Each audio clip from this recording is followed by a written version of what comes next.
Hello, friend. We're moving into the 10th gate. So this is the gate of the behavior of the self, treading. So we are about halfway through the fourth quarter, this quarter of mutation, transformation.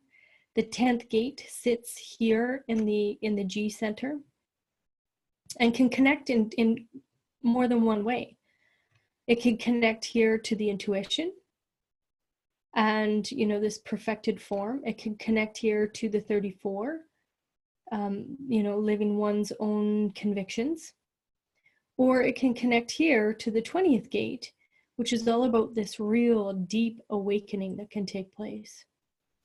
So the 10th gate is actually the gate of love. It is part of the vessel of love that, that cross comes out of, all four gates come out of the G center.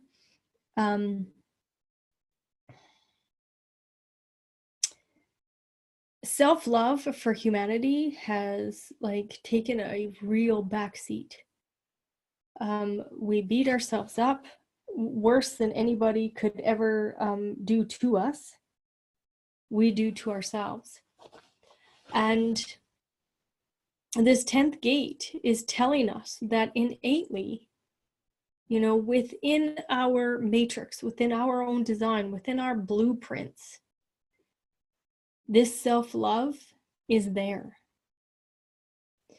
So it's actually one of the role gates. So, when you have a profile, like for example, mine is a 1-3, that profile number comes from the Sun Earth activations.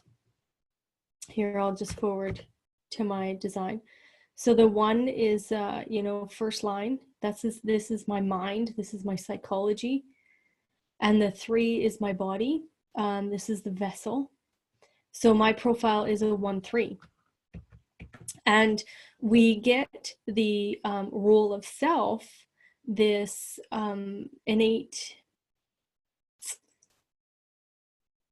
this sense of being sits here in this 10th gate. So for example, for myself, being that investigative martyr, my mind is an investigative mind. It wants to have a solid foundation.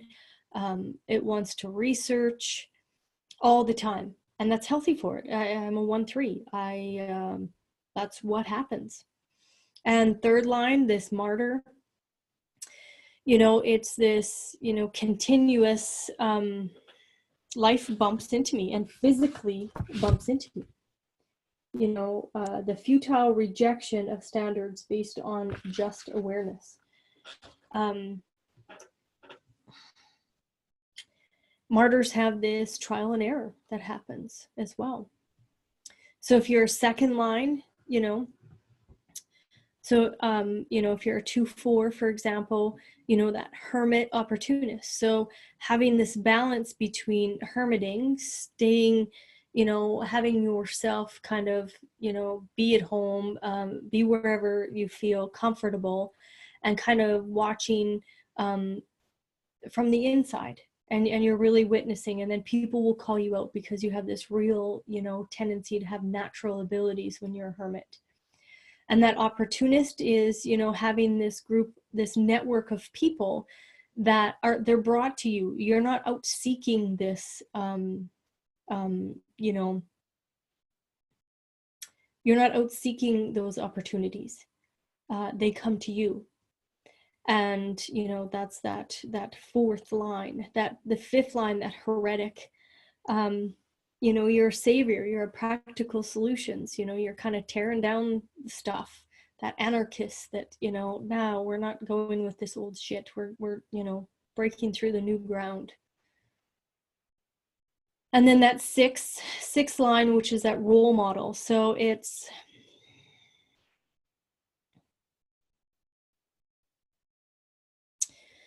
this innate ability as the older that you become, closer to that 50 year mark, where the Chiron return takes place, there's more of a flowering that happens on that Chiron return. And being able to step into that role model is important if you're a 6 line, and relaxing into that ability to do that. Now, what are you going to be a role model about? Well, it all depends on what your design is, right? What kind of opportunities are going to pop up? It all depends on what your design is. You know, what are you natural at as a hermit? It all depends on what your design is. What are you investigating? Well, it all depends on what your design is, right? You know, what's bumping into you? Depends on what your design is. You know, what are you breaking down and being a practical, you know, solution finder and savior for people? It all depends on what your design is.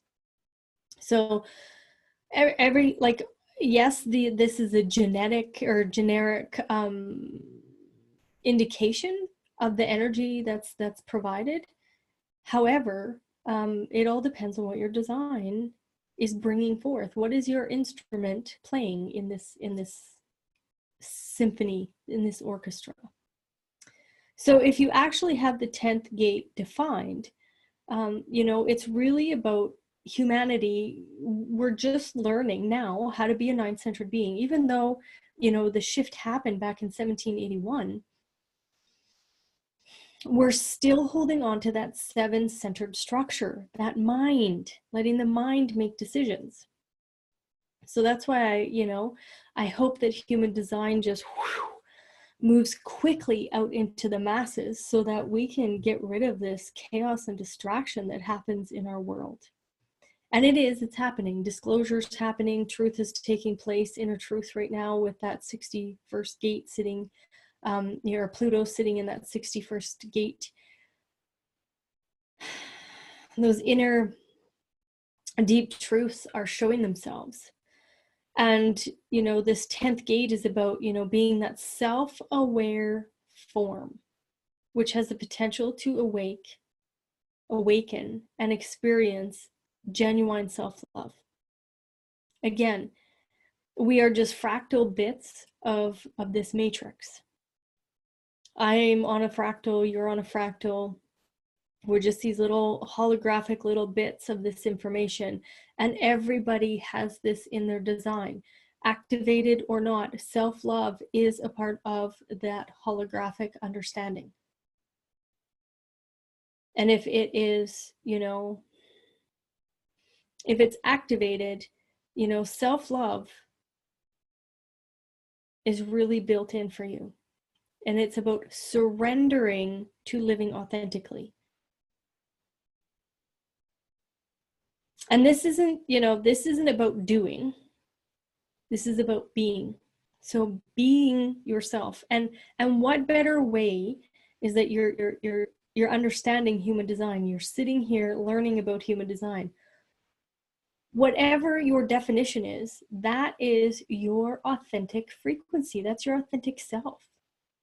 Move from that place and just allow for the openness to be a place of awareness, awakening, and wisdom. And let the mind be released from being our decision maker. Release it from being the decision maker and allow it to be the beautiful outer authority that it is built to be. And what do I mean by that? All that wisdom that you're grokking, all your strength, people are coming to you because of your strengths. Whatever is defined in your body graph, people are coming to you because they don't have that.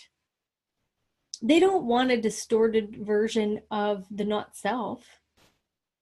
They want a pure, blissful, clean, crisp expression of your authentic being. And that 10th gate allows that to shine through. So when you don't have the 10th gate, you know, self-love is a process. It's about gaining wisdom about self-love. And nobody can dictate to you what self-love really should look like. You know, self-love for me, it's not about, I don't know, it's real, it's that one mind, you know, that first line mind. Like self-love for me is giving myself time to research stuff. That feels like self-love. Now, if I was to, you know, like my husband is not that. So to give him time to research stuff, he'd be like, no, you know, that's not self-love to him. That's like, oh, freaks him out. But that's self-love for me, being able to research and study and use that first line mind so that I can then be a beautiful outer authority for you, so that I can use my instrument and educate, focus in on what I need to educate, you know, but know that, excuse me, that natter and chatter that happens in the not self when you don't have this gate defined, it's not very kind. You know, it's going to beat you up. It is beating me up, you know. But I use that wisdom as a stepping stone. I use that wisdom as a stepping stone. I no longer chastise that mind. I just say, thank you. Thank you for your opinion. And I continue to move from my authentic being.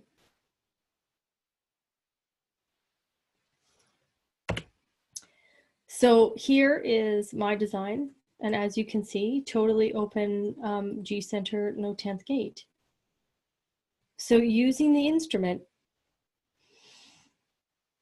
my self-love is going to look completely different than your self-love. And it has been all about me gaining wisdom about what self-love is for me.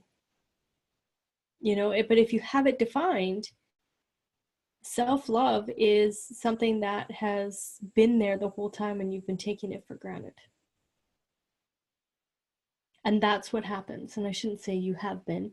That's the possibility or the potential there. Anytime we have something defined, we have the, you know, the potential to just take it for granted and then push ourselves through our shadow, through that not self. So if there's anything in human design that, you know, intrigues you and you want to, you know, move forward into learning more about yourself, let me know. And that I appreciate you being here and watching the video. Thanks.